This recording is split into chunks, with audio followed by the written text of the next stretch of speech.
20-ാം തീയതി ട്രംപ് ചുമതല ഏറ്റെടുക്കുക. ഞാൻ പെട്ടെന്ന് ആലോചിക്കുന്നത്, ട്രംപ് കഴിഞ്ഞ പ്രാവശ്യം തോറ്റുപോയി കഴിഞ്ഞ് ട്രംപിൻ്റെത് അവിശ്വസനീയമായിരുന്നു താൻ പരാജയപ്പെട്ടു എന്നുള്ളത്. പരാജയപ്പെട്ടു എന്ന് സമ്മതിച്ചില്ല.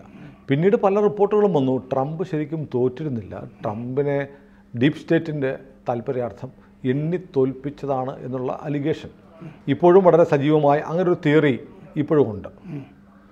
അപ്പോൾ ട്രംപിൻ്റെ പരാജയം ട്രംപിൻ്റെ അനുയായികൾക്കും ദഹിച്ചില്ല. അവർ ക്യാപിറ്റോളിലേക്ക് ഇരച്ചു കയറി വലിയ കലാപം ഉണ്ടാക്കി.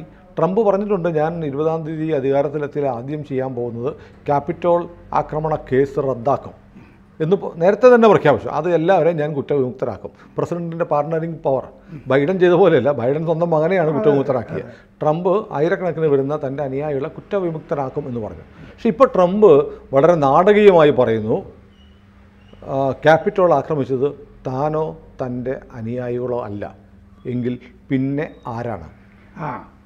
അതായത് ആ ആക്രമണം നടത്തിയത് ഹിസ്ബുല്ലയാണ് എന്ന് ട്രംപ് പത്രസമ്മേളനത്തിൽ പറഞ്ഞിരിക്കുന്നു.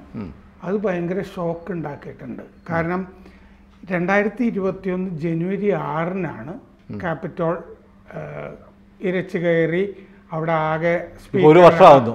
അത് മറ്റേ ഇലക്ട്രൽ കോളേജ് വോട്ടുകൾ എണ്ണുമ്പോഴാണ് ഇത് സംഭവിച്ചത്.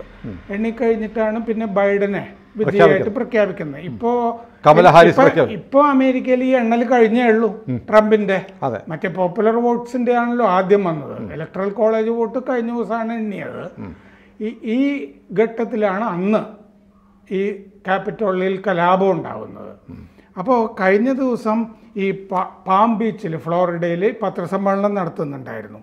അത് നടത്താനുള്ള കാര്യം എന്താണെന്ന് വെച്ച് കഴിഞ്ഞാൽ, ഗൾഫിലെ ഒരു റിയൽ എസ്റ്റേറ്റ്, ഈ ട്രംപ് റിയൽ എസ്റ്റേറ്റ് ബിസിനസ് നടത്തുന്ന ആളാണല്ലോ, അവിടെ നിന്ന് ഹുസൈൻ സജ്വാനി എന്ന് പറഞ്ഞിട്ട് കോഡാമാക് എന്ന് പറഞ്ഞ റിയൽ എസ്റ്റേറ്റ് കമ്പനിയുടെ ഉടമസ്ഥൻ, UAE ദുബായ് ആസ്ഥാനമായിട്ട് ഈ ഹുസൈൻ സജ്വാനിയും ഉണ്ടായിരുന്നു പത്രസമ്മേളനത്തിൽ കൂടെ.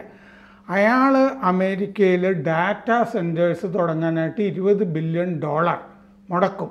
ഇതും കൂടി പറയാനാണ് പത്രസമ്മേളനം വിളിച്ചത്. അത് പറയാൻ വേണ്ടിയിട്ടാണ് പ്രധാനമായിട്ടും.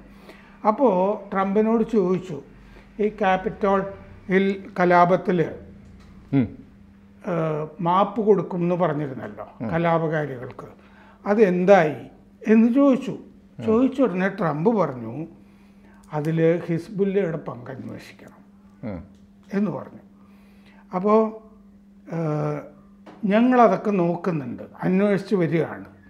24-28 പ്രതികൾക്ക് FBI-യുമായിട്ടും ബന്ധമുണ്ടായിരുന്നു എന്ന് പറഞ്ഞു. അപ്പോൾ 2 കാര്യം പറഞ്ഞു. ഒന്ന്, അമേരിക്കയിൽ തന്നെയുള്ള FBI, അവരുടെ രഹസ്യ പോലീസ്, അവർക്ക് കുറേ പേർക്ക് ഇൻവോൾവ്മെൻ്റ് ഉണ്ട്. അത് ആവർത്തിച്ചു അദ്ദേഹം.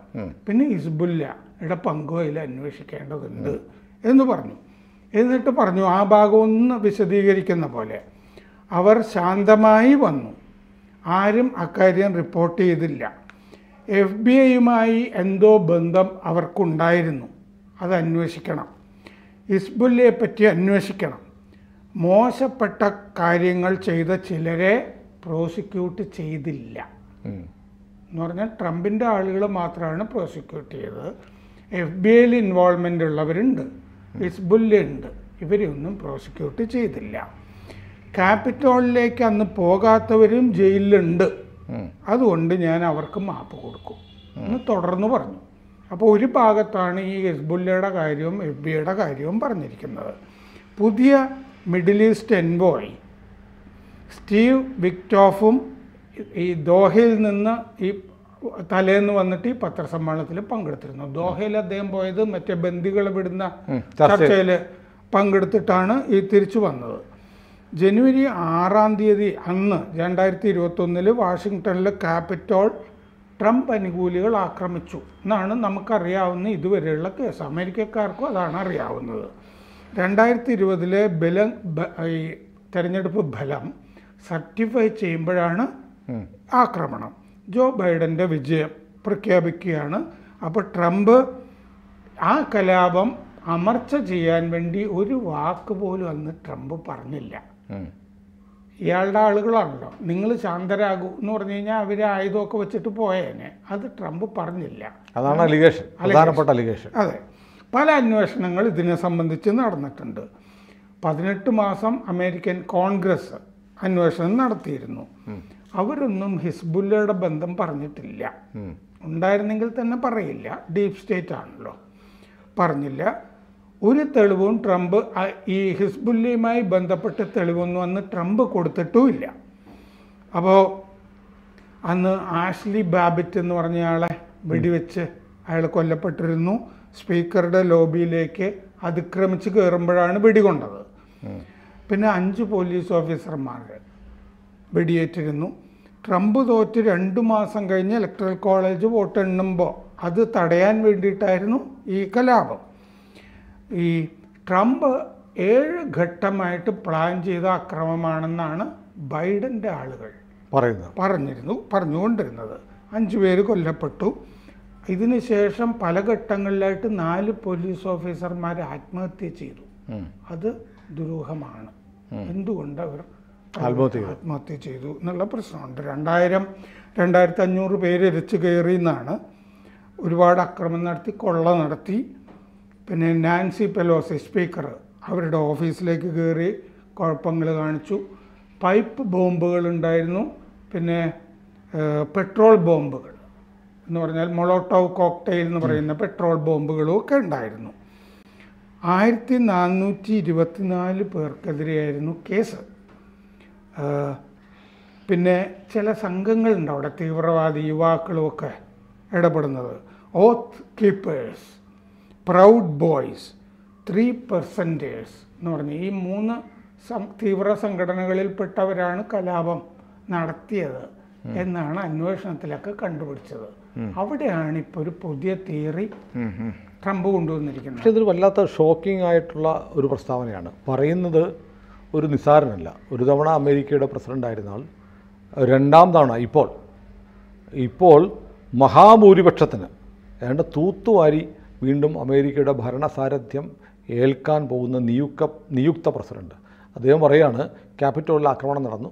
അപ്പോൾ ഒരു തെരഞ്ഞെടുപ്പിലെ വിധി അംഗീകരിക്കാൻ തയ്യാറല്ലാതെ തൻ്റെ അനുയായികൾ ഒരു കലാപം ഉണ്ടാക്കിയതാണെന്നുള്ള കേസിൽ അദ്ദേഹം പറയുന്നു ഹിസ്ബുള്ളയാണ് ഒന്നത്. രണ്ടാമത് FBI എന്ന് പറഞ്ഞാൽ അമേരിക്കയുടെ ആഭ്യന്തര അന്വേഷണ ഏജൻസി, പോലീസിനെ പോലെ നിൽക്കുന്ന നമ്മുടെ CBI ഒക്കെ പോലെയാണെന്ന് പറയാം. CBIക്കാളും കുറച്ചുകൂടെ പവറുണ്ട് അവർക്ക്. FBI ഇതിനകത്ത് പങ്കെടുക്കണമെങ്കിൽ സ്റ്റേറ്റിൻ്റെ താല്പര്യമാണ്. സ്റ്റേറ്റ് എന്ന് പറഞ്ഞാൽ നമ്മൾ കാണുന്ന സർക്കാരിൻ്റെ പുറകിൽ ഡീപ് സ്റ്റേറ്റ് ആണ് ചലിക്കുന്നതെന്ന് പറയുന്നതിന് ഉദാഹരണമാണ് FBI വിട്ടു. ഇപ്പം നമ്മൾ ബംഗ്ലാദേശിലെ മറ്റേ വിമോചന പോരാട്ടത്തിൻ്റെ കാര്യം പറയുമ്പോൾ മുക്തി ബാഹിനി എന്ന പേരിൽ ഇന്ത്യൻ പട്ടാളക്കാരും ഉണ്ടായിരുന്നു എന്ന് പറയുന്നത് പോലെ ക്യാപിറ്റോൾ ആക്രമിക്കാൻ വന്നതിനകത്ത് FBIക്കാരുണ്ടായിരുന്നു. അത് വേണമെങ്കിൽ അമേരിക്കയിലെ ഗവൺമെൻറ് അങ്ങനെ ഒരു കുഴപ്പമുണ്ടാക്കി ട്രംപിനെ പൂട്ടിക്കാൻ വേണ്ടി ചെയ്തൊരു പരിപാടി എന്ന് പറയാം. പക്ഷേ ഹിസ്ബുള്ള വരുന്നു എന്ന് പറഞ്ഞാൽ അമേരിക്കയിലെ തന്ത്രപ്രധാനമായ ക്യാപിറ്റോൾ ആക്രമിക്കാൻ ഹിസ്ബുള്ള വരുന്നു എന്ന് പറഞ്ഞാൽ അത് വളരെ ഫാർ റീച്ചിങ് കോൺസിക്വൻസ് ഉള്ളതല്ലേ? ആണ്. ഇതിൻ്റെ അകത്ത് എനിക്ക് തോന്നുന്നത് ഇത് ഇയാൾക്ക് ഇത്രയും പ്രായമായിട്ട് പിച്ചും പേയും പറയുകയാണോ എന്ന് നമ്മൾ ആലോചിച്ചാൽ അത് അങ്ങനെയാണെന്നും തോന്നുന്നില്ല. എന്താണെന്ന് വെച്ചാൽ ഇപ്പോൾ ബ്രിട്ടനിൽ ഈ പാകിസ്ഥാൻ ഗ്യാങ് ഉണ്ടല്ലോ, ബലാത്സംഗി ഗ്യാങ്, അതിൻ്റെ ചർച്ച വരുമ്പോഴും എലൻ മസ്ക് പറയുന്നത് എന്താണെന്ന് വെച്ചാൽ അത് മുസ്ലിങ്ങളാണ് ചെയ്തത്, പാകിസ്ഥാനാണ് ചെയ്തത് എന്ന് പറയുന്നത് പൊളിറ്റിക്കലി കറക്റ്റ് അല്ലാത്തത് കൊണ്ട് അന്ന് നടപടികൾ എടുത്തില്ല. ബ്രിട്ടനിലെ രഹസ്യ റിപ്പോർട്ടുകളിലും അങ്ങനെ പറയുന്നുണ്ട്. റേസിസം ആണെന്നുള്ള ആരോപണം വരും. ഇവിടെയും അന്ന് ഹിസ്ബുല്ലയാണ് ഇതെന്ന് പറഞ്ഞിരുന്നെങ്കിൽ ആരും വിശ്വസിക്കില്ല. മുസ്ലിം വിരുദ്ധത പറയാണെന്ന് പറയും. ഇന്നിപ്പോൾ ഹിസ്ബുല്ലയുടെ അവസ്ഥയെപ്പറ്റി ലോകത്തിന് നല്ല ധാരണയാണ്. ഇസ്രയേൽ അടി കൊടുത്ത് തല അമർച്ച ചെയ്ത് കഴിഞ്ഞപ്പോൾ. അപ്പോൾ അന്നും അതിനെപ്പറ്റി അറിവുണ്ടായിരുന്നിരിക്കണം. പിന്നെ ഈ FBI പറ്റി, ഈ CIA പറ്റിയും ഇങ്ങനൊരു കാഴ്ചപ്പാട് ട്രംപിന് സ്ഥിരമായിട്ടുള്ളതാണ്. അതുകൊണ്ടാണ് ഈ കാഷ് പട്ടേലിനെയൊക്കെ കൊണ്ടുവന്നിട്ട് ഇത് നിങ്ങളെ ശരിയാക്കും എന്ന് ട്രംപ് പറഞ്ഞുകൊണ്ടിരുന്നത്. മൊത്തത്തിൽ ആ ചാര ഏജൻസികൾ, ആഭ്യന്തര അന്വേഷണ ഏജൻസികളൊക്കെ ശരിയാക്കി എടുക്കാനുണ്ട് എന്ന് അദ്ദേഹം പറയുമായിരുന്നു. അദ്ദേഹത്തിന് ഇതിനെപ്പറ്റി കൂടുതൽ വിവരങ്ങൾ ഉണ്ടായിരിക്കും. അല്ല, ഞാനത് ട്രംപിന് പ്രായമായതുകൊണ്ട് പറയുന്നതാണ്. ബൈഡനെ പോലെയാണ് ട്രംപ് എന്ന് വിശ്വസിക്കാൻ കഴിയില്ല. അദ്ദേഹത്തിൻ്റെ ടീം എന്ന് പറഞ്ഞാൽ ബെസ്റ്റ് ടീമാണ് അല്ലേ, ലോകത്തിലെ ഒരു മികച്ച ടീമാണ്. നോക്കൂ, ഞാൻ കാണുന്നത് ഇലോൺ മസ്ക് ഒരു നിഴൽ പ്രസിഡന്റിനെ പോലെ നിൽക്കുകയാണ്. ലോകത്തിലെ എല്ലാ രാജ്യങ്ങളും, ജർമ്മനിയുടെ കാര്യത്തിൽ, ഫ്രാൻസിൻ്റെ കാര്യത്തിൽ എല്ലാം ഇടപെട്ട് ട്രംപിന് പറയാനുള്ളത് മസ്ക് പറയുകയാണ്.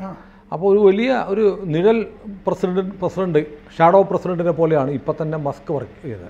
പിന്നെ ടീമൊക്കെ ബെസ്റ്റ് ടീമാണ് അല്ലേ, നമ്മളിവിടെയൊക്കെ പ്രൊഫൈൽ കണ്ടതാണ്, ക്രെഡൻഷ്യൽസ് കണ്ടതാണ്. അത്തരം ബെസ്റ്റ് ടീം ചുറ്റും ഇരിക്കുമ്പോൾ ട്രംപ് വിടുവായത്തരം പറയുമെന്ന് തോന്നുന്നില്ല. പക്ഷേ എനിക്ക് മനസ്സിലാവാത്ത വേറൊരു കാര്യമുണ്ട്. ഈ ബൈഡൻ വിജയിച്ചതിന് ശേഷം നെതന്യാഹു, ഇസ്രായേൽ പ്രധാനമന്ത്രി നെതന്യാഹു ബൈഡന് അഭിനന്ദനങ്ങൾ അറിയിച്ചത്, അത് ട്രംപിന് ദേഷ്യം വന്നു. ട്രംപിന് ദേഷ്യം വന്നാൽ ട്രംപിനെ പോലെ നെതന്യാഹുവിനെ സഹായിച്ച ആരുമില്ല. എന്നിട്ട് ട്രംപ് ഈ വിജയത്തെ അംഗീകരിക്കുന്നുമില്ല. അത്തരം സാഹചര്യത്തിൽ കൺഗ്രാജുലേഷൻ അറിയിച്ചപ്പോൾ ട്രംപിന് ദേഷ്യം വന്നപ്പോൾ ട്രംപ് ഇവൻ വൃത്തികെട്ടവൻ, സൺ ഓഫ് എ ബിച്ച് എന്ന് അന്ന് പറഞ്ഞിരുന്നു. അന്നത്തെ ദേഷ്യം കൊണ്ട് പറഞ്ഞാണ്. കാരണം യെരുശലേമിലെ എംബസി പോലും തുറന്നു കൊടുത്തത് ട്രംപാണ്. അബ്രഹാം അക്കോർഡ് ഉണ്ടാക്കി സൗദിയായിട്ട് ബന്ധം ഉണ്ടാക്കാൻ നോക്കിയത് ട്രംപാണ്. അങ്ങനെയുള്ള ട്രംപിനൊരു വിഷമം വന്നിരിക്കുമ്പോൾ മറ്റവനെ അട്ടിമറിച്ച് വിജയം നേടിയെന്ന് ട്രംപ് പറയുന്ന ആളെ അഭിനന്ദിക്കാൻ പോയത് ട്രംപിന് ഇഷ്ടപ്പെടാത്തതുകൊണ്ടാണ് സൺ ഓഫ് എ ബിച്ച് എന്ന് പറഞ്ഞത്. പക്ഷേ ട്രംപ് കഴിഞ്ഞ ദിവസം ആ വീഡിയോ എടുത്ത് റീപോസ്റ്റ് ചെയ്തു. അത് ചിലപ്പോൾ ഇതെല്ലാം ഈ സോഷ്യൽ മീഡിയയിൽ ചെയ്യുന്നതെല്ലാം ട്രംപ് നേരിട്ടാവണമെന്നില്ല. അതിനൊക്കെ ഉദ്യോഗസ്ഥൻ പറഞ്ഞിട്ട് അവർ ചെയ്യുന്നതായിരിക്കും. അവർ ചെയ്തതാണെന്ന് വേണമെങ്കിൽ പറയാം. പക്ഷേ അവർ ചെയ്തതാണെങ്കിൽ പോലും ഇങ്ങനൊരു സാധനം വിവാദമാകുമ്പോൾ എന്തുകൊണ്ടാണെന്ന് ട്രംപ് ചോദിക്കണ്ടേ? അതെ. അതോ ഇനി നെതന്യാഹുവിനെ സംബന്ധിച്ച് ഒരുപാട് ആഭ്യന്തര പ്രശ്നങ്ങൾ ഉണ്ട്, കേസുണ്ട്, അഴിമതി കേസിൻ്റെ വിചാരണ നടക്കുന്നു, കോടതിയിൽ ഹാജരാവേണ്ടതായിരുന്നു. ഈ മറ്റേ പ്രോസ്റ്റേറ്റിൻ്റെ സർജറി ഉള്ളത് കൊണ്ട് അത് പറഞ്ഞിട്ട് വന്നുകൊണ്ടാണ് നെതന്യാഹു കോടതിയിൽ ഹാജരാകുന്നത് മാറ്റിവെച്ചത്. ഭാര്യയ്ക്കെതിരെ ഉണ്ടായിരുന്നു. ഭാര്യയ്ക്ക് സുഖമില്ല, അവർ ട്രീറ്റ്മെൻറ്റിൽ കോവിഡാണെന്ന് പറയുന്നു, വന്നിട്ടില്ല തിരിച്ച്. അപ്പോൾ അവിടെ എന്തൊക്കെയോ പ്രശ്നങ്ങളുണ്ട്. അതുകൊണ്ട് ഇനി നെതന്യാഹുവിന് പകരം മറ്റൊരാൾ വന്നാൽ മതി എന്ന് ട്രംപ് ആഗ്രഹിക്കുന്നുണ്ടോ? അങ്ങനെ ഉണ്ടാകാം. അത് അവിടെ ഒത്തിരി രൂക്ഷമായ ആഭ്യന്തര പ്രശ്നങ്ങളുണ്ട്. കാരണം അവിടുത്തെ നീതിന്യായ വകുപ്പിൻ്റെ കാര്യങ്ങളൊക്കെ നോക്കുന്ന അവരുമായിട്ടൊക്കെ വലിയ തർക്കമുണ്ട്. അവരെ പക്ഷെ അവിടെ റിമൂവ് ചെയ്യാൻ വയ്യ. അവർ സ്റ്റേണായിട്ട് നെതന്യാഹുവിനെതിരെയാണ് നിൽക്കുന്നത്. പിന്നെ മന്ത്രിസഭയുടെ അകത്ത് കുറേ പ്രശ്നങ്ങളുണ്ട്. ഏറ്റവും കുഴപ്പം പിടിച്ച ആളെ പിടിച്ച് പുറത്താക്കുകയും ചെയ്തു. പ്രതിരോധ മന്ത്രിയെ പിടിച്ച് പുറത്താക്കുകയൊക്കെ ചെയ്തിരുന്നു. പക്ഷേ ഇതിൻ്റെ അകത്ത് ഉള്ളത് ഈ ഹിസ്ബുല്ല എന്ന് പറയുമ്പോൾ അതിനെപ്പറ്റി കൂടുതൽ വിവരങ്ങൾ പിൽക്കാലത്ത് കിട്ടിയിട്ടുണ്ടാകാൻ സാധ്യതയുണ്ട്. അല്ല, അമേരിക്കയിൽ ഹിസ്ബുള്ള ആക്രമണം നടത്തി എന്ന് പറഞ്ഞാൽ ഇതിപ്പോ ഭയങ്കര ഡയറിംഗ് ആയിട്ടുള്ള ആക്ഷനാണ്. ഇതിപ്പോ ഡേഞ്ചറസ് ആണ്. നമ്മൾ ചർച്ച ചെയ്യുന്ന അത്ര പോലും അമേരിക്കൻ മാധ്യമങ്ങളിൽ ഈ വിഷയം ചർച്ച ചെയ്ത് ഞാൻ കണ്ടില്ല. ഇത് ഹിസ്ബുല്ല എന്ന് അദ്ദേഹം പറഞ്ഞു, പത്രസമ്മേളനത്തിൽ പറഞ്ഞ കാര്യം പറഞ്ഞല്ലോ. ഇത് ശരിയായിരിക്കുമോ എന്ന് ചോദിച്ചിട്ടൊരു വലിയ റിപ്പോർട്ടൊന്നും അമേരിക്കൻ മാധ്യമങ്ങളിൽ വന്നിട്ടില്ല. അപ്പൊ അവർക്കത് പുതിയ കാര്യമല്ല. പുതിയ കാര്യമല്ലാത്ത കൊണ്ടാണോ ഈ ട്രംപാണ് ക്യാപിറ്റോളിൽ ആക്രമിച്ചതെന്ന് പറയുന്നതിലാണല്ലോ മാധ്യമങ്ങൾക്ക് താല്പര്യം. അതുകൊണ്ടുമായിരിക്കാം. ഹിസ്ബുള്ള ആയതുകൊണ്ട് ഇനി മിണ്ടണ്ട. ഇവിടെ അങ്ങനെയാണല്ലോ. ഇവിടെ അങ്ങനെയാണല്ലോ. പോപ്പുലർ ഫ്രണ്ട് ഒരു മാധ്യമ പ്രവർത്തകർ പറഞ്ഞ പോലെ ഇവർ ഒരുപാട് വൃത്തികേട് കാണിക്കുന്നുണ്ട്. അതൊന്നും ഞങ്ങൾ റിപ്പോർട്ട് ചെയ്താൽ അതിൻ്റെ ഗുണം സംഘപരിവാറിന് കിട്ടും എന്നുള്ളതുകൊണ്ട് ഞങ്ങൾ റിപ്പോർട്ട് ചെയ്യാത്ത. ഇത് ഹിസ്ബുള്ളയാണെന്ന് വന്നു കഴിഞ്ഞാൽ ആനുകൂല്യം കിട്ടുന്നത് ട്രംപിനാണ്. പിന്നെ മാപ്പ് കൊടുക്കുന്നതൊക്കെ ശരിയാണെന്നും വരും. അതെ. ഈ ആക്രമിച്ച ജയിലിൽ പിടിച്ച് ഇട്ടിരിക്കുന്ന 1500 പേരെ വെറുതെ വിടുമ്പോൾ അത് ശരിയായ നടപടിയാണെന്നും വരും. അപ്പം എന്താണ് ചെയ്യേണ്ടതെന്നുള്ള രൂപം ഇപ്പം മാധ്യമങ്ങൾക്ക് കിട്ടിയിട്ടില്ല. ഇദ്ദേഹം ഏതായാലും ഇനി CIAയും FBI ഒക്കെ ട്രംപിൻ്റെ കയ്യിലാണല്ലോ. കൂടുതൽ വിവരങ്ങൾ പുറത്തു വരും എന്നാണ് കരുതേണ്ടത് ഹിസ്ബുള്ള ചെയ്തതിനെ പറ്റി. അതെ. പക്ഷേ എന്നെ സംബന്ധിച്ച് നമുക്ക് ചിന്തിക്കാൻ കഴിയുന്നത് ഹിസ്ബുള്ള പോലെയുള്ള ഒരു ഭീകര സംഘടന അമേരിക്കയിൽ ക്യാപിറ്റോൾ ആക്രമിച്ചു. ഇതിൻ്റെ അകത്ത് ഈ 3 സംഘടനകൾ അത് തീവ്ര സംഘടനകളാണ്. Right wing, oath keepers, proud boys, 3 percenters എന്ന് പറഞ്ഞിട്ട്. ഇതിൻ്റെ ഉള്ളിലേക്ക് ഇവരുടെ വേഷമൊക്കെ ആയിട്ട് ഹിസ്ബുല്ലയ്ക്കൊക്കെ കയറാവുന്നതേ ഉള്ളൂ. കാരണം ഇതിൻ്റെ അകത്ത് FBI സഹായം കൂടി ഉണ്ടാവും. ട്രംപിനെതിരെ ഉപയോഗിക്കുക, കിട്ടുന്നവരൊക്കെ എപ്പോഴും ഈ വാടക കൊലയാളികളെ പല കാര്യങ്ങൾക്കും ഉപയോഗിക്കുകയാണല്ലോ സാധാരണഗതിയിൽ പലതും ചെയ്യുന്നത്. ഇപ്പം ഇന്ത്യയിൽ CIAക്ക് എന്തെങ്കിലും കുഴപ്പം ചെയ്യണമെന്നുണ്ടെങ്കിൽ ഒരു ഇന്ത്യക്കാരനെയാണല്ലോ ഉപയോഗിക്കുക. ഏതായാലും ട്രംപ് തുറന്നു വിട്ടിരിക്കുന്ന ആരോപണം അതീവ ഗുരുതരമാണ്. അതിൻ്റെ വിശദാംശങ്ങൾ ട്രംപിൽ നിന്ന് തന്നെ വരുമെന്ന് കരുതാം. കൂടുതൽ വാർത്തകളും വിശേഷങ്ങളും നിങ്ങളിലേക്ക് എത്താൻ ABC മലയാളം സബ്സ്ക്രൈബ് ചെയ്യുക, ബെൽ ബട്ടണും അമർത്തുക.